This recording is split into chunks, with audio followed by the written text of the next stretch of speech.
కురుక్షేత్ర యుద్ధభూమి. రక్తంతో కలిసిన భూమి. ధూళి గాలిలో తిరుగుతోంది.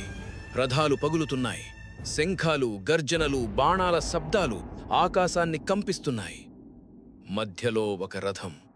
ఆ రథచక్రం మట్టిలో గట్టిగా కూర్చిపోయింది. కర్ణ తన శరీరంలో ఉన్న మిగిలిన బలం మొత్తం తీసుకుని ఆ చక్రాన్ని బయటకు తీయడానికి ప్రయత్నం చేస్తున్నాడు. అతని కాళ్ళు మట్టిలో దిగిపోయాయి. అతని గుండెలో వేదన, అతని కన్నుల్లో అగ్ని. ఎదురుగా అర్జును నిలిచాడు. విలువ కట్టిన బాణం రెడీగా ఉంది. అతని పక్కన కృష్ణ శాంతంగా చూస్తున్నాడు. కర్ణ గట్టిగా పిలుస్తాడు, "ఒక్క నిమిషం వాగు. యుద్ధధర్మం ప్రకారం ఆయుధం లేని యోద్ధని చంపడం తప్పు. నాకు చక్రం బయటికి తీయడానికి అవకాశమివ్వు."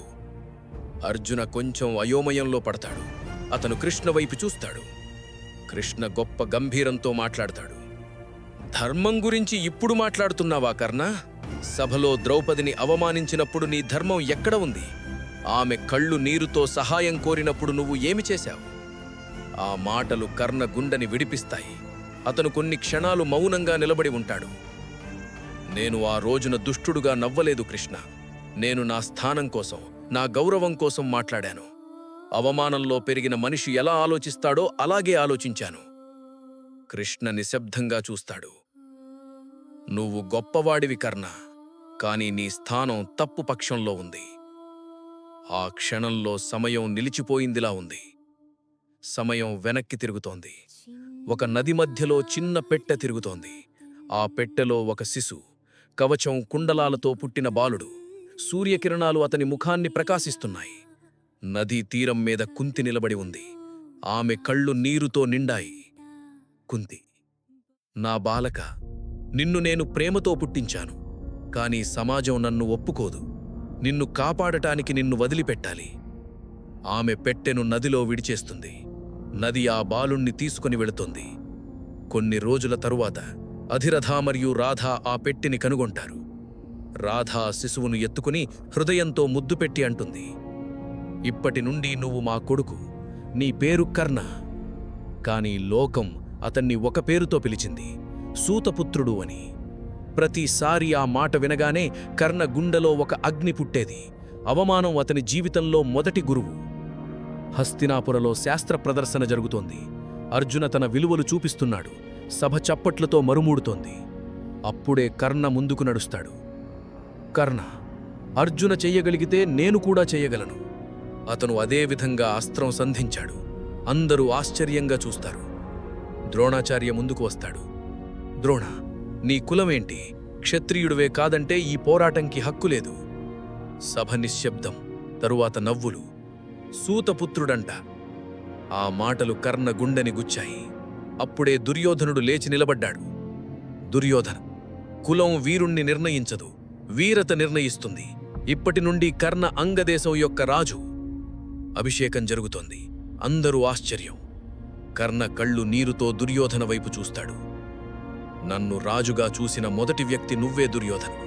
ఇప్పటి నుండి నా జీవితం నీకోసం." ఆ రోజు స్నేహం కాదు, ఆ రోజు రుణం పుట్టింది.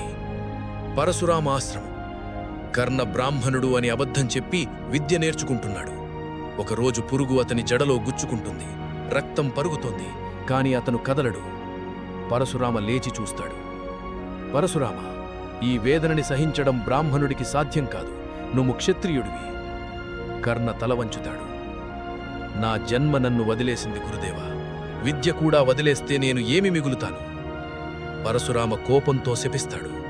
"అత్యవసరంలో నీ విద్య మరిచిపోతావు." మరొక రోజు ఒక బ్రాహ్మణుడు తన ఆవు చచ్చిపోయిందని శపిస్తాడు.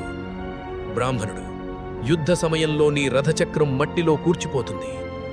శపాలు విధిని నిశ్చయిస్తున్నాయి. యుద్ధకు ముందు కృష్ణ రహస్యం చెప్తాడు. "కృష్ణ, కర్ణ, నువ్వు కుంతి యొక్క మొదటి కుమారుడివి. నువ్వే పాండవుల పెద్ద." కర్ణ నవ్వుతాడు, కాని ఆ నవ్వులో వేదన ఉంటుంది. "కర్ణ, ఈ సత్యం ఇప్పుడెందుకు కృష్ణ? నన్ను సూతపుత్రుడు అని పిలిచినప్పుడు ఎవరూ రాలేదు." "కృష్ణ, పాండవుల పక్కన నిలబడి రాజ్యం నీకోసం ఎదురు చూస్తోంది." కొన్ని క్షణాలు మౌనం. "జన్మ నన్ను ఒప్పుకోలేదు, కాని స్నేహం నన్ను ఒప్పుకుంది. దుర్యోధనుణ్ణి వదిలాడమంటే నా ఆత్మని వదిలాడం." కృష్ణ శాంతంగా అంటాడు, నువ్వు మహావీరుడివి కర్ణ, కాని తప్పు పక్షంలో నిలిచావు. మళ్ళీ కురుక్షేత్రం. రథచక్రం మట్టిలో కూర్చిపోయింది. పరశురామ శాపం నిజమైంది. బ్రాహ్మణ శాపం నిజమైంది. కర్ణ అస్త్రం స్మరించడానికి ప్రయత్నిస్తాడు. మంత్రం గుర్తురాదు. అతను ఆకాశం వైపు చూస్తాడు. సూర్యదేవ, నా జీవితంలో అవమానాన్ని గెలిచాను, కాని నా స్నేహమే నా అంతమా. కృష్ణ అర్జునని చూస్తాడు. కృష్ణ, సమయం అయింది. అర్జున బాణం సంధిస్తాడు. బాణం వేగంగా వెళ్ళిపోయి కర్ణ హృదయాన్ని ఛేదిస్తుంది. కర్ణ భూమి మీద పడిపోతాడు. సూర్యుడు అస్తమిస్తాడు. ఇక్కడ ఒక ప్రశ్న: కర్ణ ఓడిపోయాడా లేదా విధిని గెలిచాడా? అతను దుష్టుడా లేదా అవమానంలో పెరిగిన మహావీరుడా? అతను బలహీనం కాదు, అతను అధర్మపక్షంలో నిలిచాడు. అంధ కృతజ్ఞత, తప్పుపక్షం, మౌనం ఇవన్నీ కలిసి ఒక సూర్యుని అస్తమించాయి. మీరు కూడా అనుకుంటున్నారా కర్ణ ఒక ట్రాజిక్ హీరో అని? అలా అనిపిస్తే ఇప్పుడే లైక్ చేయండి.